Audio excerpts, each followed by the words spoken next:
चलिए शुरू करते हैं। आप सरकार में हैं और जब आप माफियाओं और मतलब ऐसे लोगों पे बुलडोजर चलाने की बात करते हैं, तो जब आप आपके ही पार्टी के लोग जैसे अजय मिश्रा टेनी जैसे माफियाओं के ऊपर क्यों नहीं चलता है बुलडोजर? यही बुलडोजर आपका वहां आके बंद क्यों हो जाता है?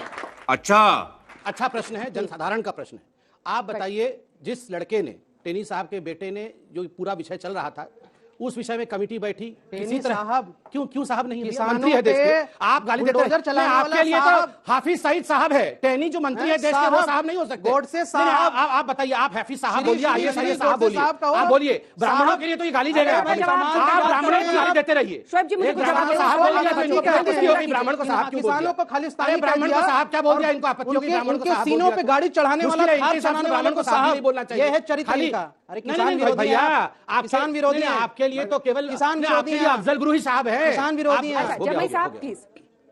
शिवराज जी, आपके लिए सवाल भी नहीं आ रहा। अरे कोई बात नहीं, सवाल की जरूरत नहीं, जो है उसका आंसर तो दे दें। आप खुश हो रहे होंगे, उनसे आज पूछ रहे हैं लोग। नहीं, इनसे तो सीट भी नहीं आया, सवाल जवाब देने से भागते हैं। सीट भी नहीं आया है। खैर देखिए, ये अच्छा प्रश्न था। उनके बेटे के साथ आप बताइए, पूरी न्याय प्रक्रिया हुई कि नहीं?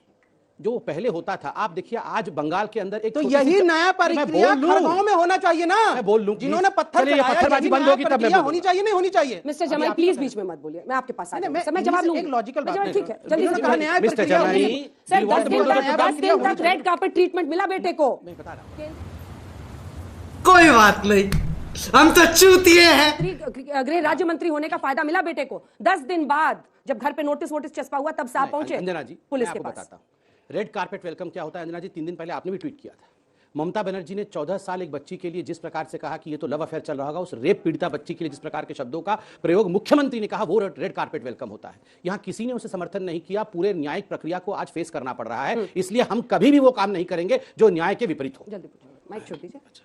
सर आपसे क्वेश्चन है सर, अभी सीएम ऑफ यूपी बोले हैं कि इस बार नवमी के बाद वो तू में ऐसा कुछ फाइटिंग नहीं होगा और ऑडियंस का, पब्लिक का मोटिवेशन बढ़ेगा।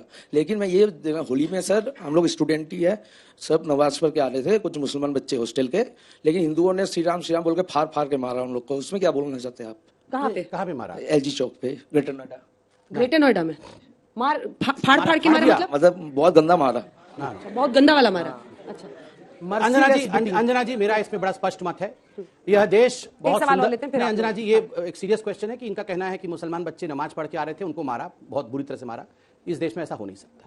हिंदू समाज कभी भी, जो हमारे मुसलमान भाई हैं वो नमाज पढ़ के आ रहे हैं, उनके साथ बदतमीजी ये हिंदू समाज कर ही नहीं सकती। आप यहीं से खड़े होकर बोल दे रहे हैं। बिल्कुल, मैं 100% बोल रहा हूं अंजना जी, मैं 100% सच्चाई बोल रहा हूं।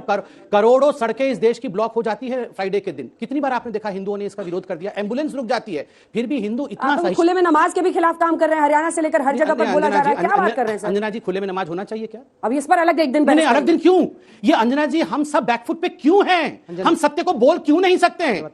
मैं मुसलमानों के खिलाफ नहीं हूं, वो हमारे भाई हैं, देश के वासी हैं, बिल्कुल some of my best friends are Muslims. किंतु खुले में नमाज होना चाहिए या नहीं, मैं उस पर कपड़ा ढक दूंगा नहीं, इस पर डिबेट नहीं होगा, डिस्कशन नहीं होगा। वो पढ़े खुले में नमाज। क्यों एक एम्बुलेंस खुले में नमाज के कारण क्यों रुकेगी? एक भी व्यक्ति खुले में नमाज के कारण क्यों मरेगा? देश में कानून है, ठीक है नहीं है? अगला सवाल जल्दी से। अभी संबित जी, आपने जिक्र किया था कि बच्चा था जो 20 साल से उम्र में कम था और उसके अभी आपने बताया, हाँ जी, शिवम का जिक्र किया। तो मैं पूछना चाहती हूँ कि जिस घर पे बुलडोजर चलाया जा रहा है, क्या उस घर में छोटे बच्चे नहीं है? क्या उन छोटे बच्चों का कोई भविष्य नहीं है उस घर को लेकर? अगर किसी एक के करने पर, नींबू कितना महंगा होता है सर, महंगाई से समस्या हटाकर रामनवमी पे पत्थर और बुलडोजर पे ध्यान लगाया जा रहा है। हमारा नींबू, महंगाई, ये सब कौन देख रहा है सर? बहुत अच्छा सवाल है।